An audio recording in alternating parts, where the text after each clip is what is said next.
Welcome back to Gage's Outdoors. I've got two new projects here behind me. This is a John Deere 316. I'm not sure on the year.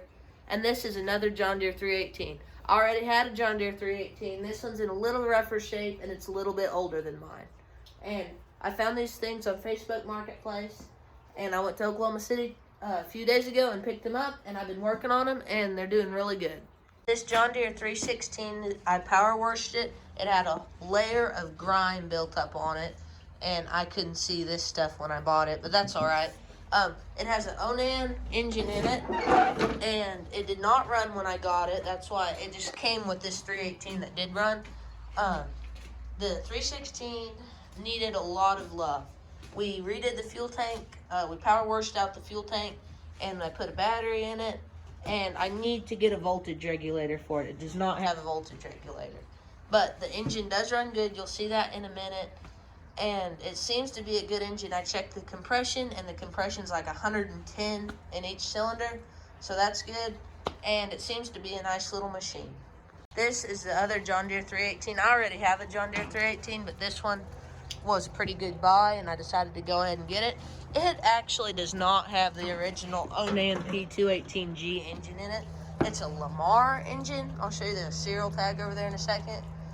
And it's a little different than the Onan, but it does have an Onan intake manifold and carb, so that's kind of odd, I thought. It already had a battery in it, and it fired right up when the guy brought it out. It's got a good power steering cylinder, nothing leaks, the deck works, it has tractor tires on it.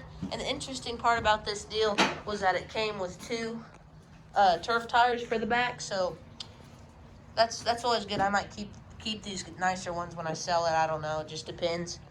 I had to throw a tire on the 316, and they both seem to run really good. I'm having a little trouble with the 318 backfiring when I start it, so I'll have to check on that here after a minute. I've already got everything taken off of the top of the carburetor. I'm probably going to check the compression in each cylinder to see if a valve's sticking, and if that's the case, I'm going to put some penetrating oil in each cylinder and let that sit to see if that'll help out. I've got my compression tester hooked up. It fits right down into the spark plug hole there. And I'm going to go ahead and turn the key on and see if we can't check the compression. I'm going to try and hold it right here while I turn the key so you guys can see. And we'll see what the compression is. Okay, well, the compression looks to be about 100, 105. So that's well within the acceptable range there. And I'm going to go ahead and take the pressure off here quick like.